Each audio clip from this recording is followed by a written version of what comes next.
Hi అండి, అందరికీ నమస్కారం. ఈరోజు మనము తిరుపతి దగ్గర ఉన్నటువంటి కాళహస్తి గుడికి అయితే మనం వెళ్ళడం జరిగింది. మనము అప్పుడే వీడియోలో పెట్టాం కాబట్టి నెక్స్ట్ ఈ వీడియోలో నుంచి పడుకున్నాము. నెక్స్ట్ మార్నింగు లేవడం జరిగింది. లేచి స్నానంలో కన్నా చేసి మనము రాహుకేతు పూజకి మనము బయలుదేరడం జరిగిందండి. ఇక్కడ మా బ్యాచ్ మొత్తము కూడా కలిసి.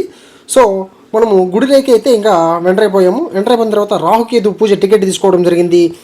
తర్వాత పూజలో వెళ్ళి కూర్చోవడం కూడా జరిగిందనమాట. సో ఇక్కడ ఉన్నటువంటి ఏదైనా దోషాలు కానీ ఎవరికైనా కానీ ఏదైనా దోషాలు పెళ్లి కాకుండా ఉన్నా కూడా కానీ ఇక్కడ రాహుకేతు పూజ చేసినారంటే చాలా మంచిగా ఉంటుందన్నమాట. పూజ అయిపోయిన తర్వాత నెక్స్ట్ వాయులింగేశ్వర స్వామి దర్శనం కూడా జరిగిందనమాట. మీరు కానీ ఇక్కడ గమనించినట్టయినా అయితే గర్భగుడిలో ఉన్నటువంటి వాయులింగేశ్వర స్వామి చుట్టూ ఉన్నటువంటి దీపాలు ఎప్పుడు కూడా కదులుతూనే ఉంటాయండి. అక్కడ ఎటువంటి గాలి ఏమాత్రం ఉండదు. అయినా కూడా కానీ వాయులింగేశ్వర స్వామి ఉన్నటువంటి మహిమ వల్ల అక్కడున్న చుట్టూ ఉన్నటువంటి దీపాలు కూడా కదులుతూ ఉంటాయి. మీరు కన్నా గమనించినట్టుగా అయితే కన్నా. సో దేవుడిని దర్శనం చేసుకునేసి నెక్స్ట్ భక్త కన్నప్ప అనే శివుడి స్వామి భక్తుడు అయినటువంటి ఆయన గుడి కూడా మనం బయలుదేరడం జరిగింది. కొండపై ఎక్కారంటే మీరు కనిపిస్తుందండి. ఈ క్షేత్రంలో మహాభక్తుడైనటువంటి భక్త కన్నప్ప కథ మరింత ప్రసిద్ధి చెందిందండి. వేటగాడైనటువంటి భక్త కన్నప్ప శివుడి చేసినటువంటి పూజల గురించి కూడా మనము తెలుసుకోవాల్సిన విషయం ఉంది. సో కానీ ఆయన శివుడిపై అపారమైన భక్తి ఉండేదన్నమాట. తన వేటలో దొరికిన మాంసాన్ని కూడా నైవేద్యంగా సమర్పించాడు. సో తన నోటితో తీసుకుని వచ్చినటువంటి నీళ్ళని దేవుని పట్ల ఆయనకున్న ప్రేమని ఆ పూజ ద్వారా కూడా తెలియజేయడం జరిగింది. ఈరోజు శివలింగము కన్ను నుంచి రక్తం కారణం ఒకరోజు శివుడి కన్ను నుంచి రక్తం కారడం చూసినటువంటి భక్త కన్నప్ప తన కన్నుని తీసి కూడా శివునికి సమర్పించడం జరిగింది.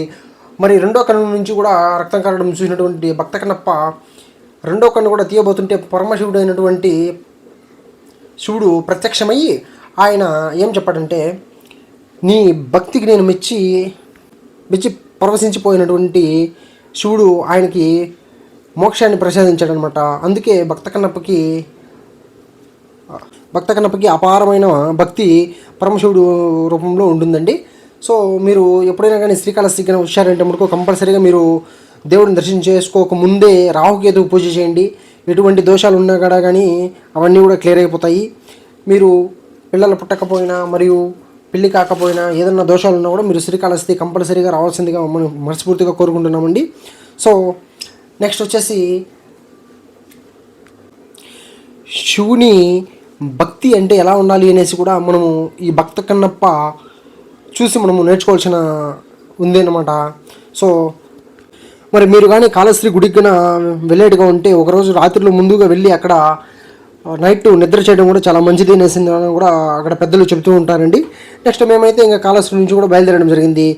నెక్స్ట్ వస్తూ దావలో కూడా ఎక్కువ టైడ్ అయిపోయాం కాబట్టి కూల్ డ్రింక్స్ కన్నా తాగాలని చెప్పేసి కూడా మేము దావలో నిలబడడం కూడా జరిగింది. నెక్స్ట్ వచ్చేసి మనము కాణిపాకం వెళ్ళడం జరుగుతుంది. నెక్స్ట్ వీడియోలో కాణిపాకం గురించి కూడా మీకు అప్డేట్స్ ఇవ్వడం జరుగుతుంది. మీరు నా వీడియోస్ కన్నా చూస్తుంటే సబ్స్క్రైబ్ చేసుకునేసి లైక్ చేయాల్సిందిగా మనస్ఫూర్తిగా కోరుకుంటున్నాను. అలాగే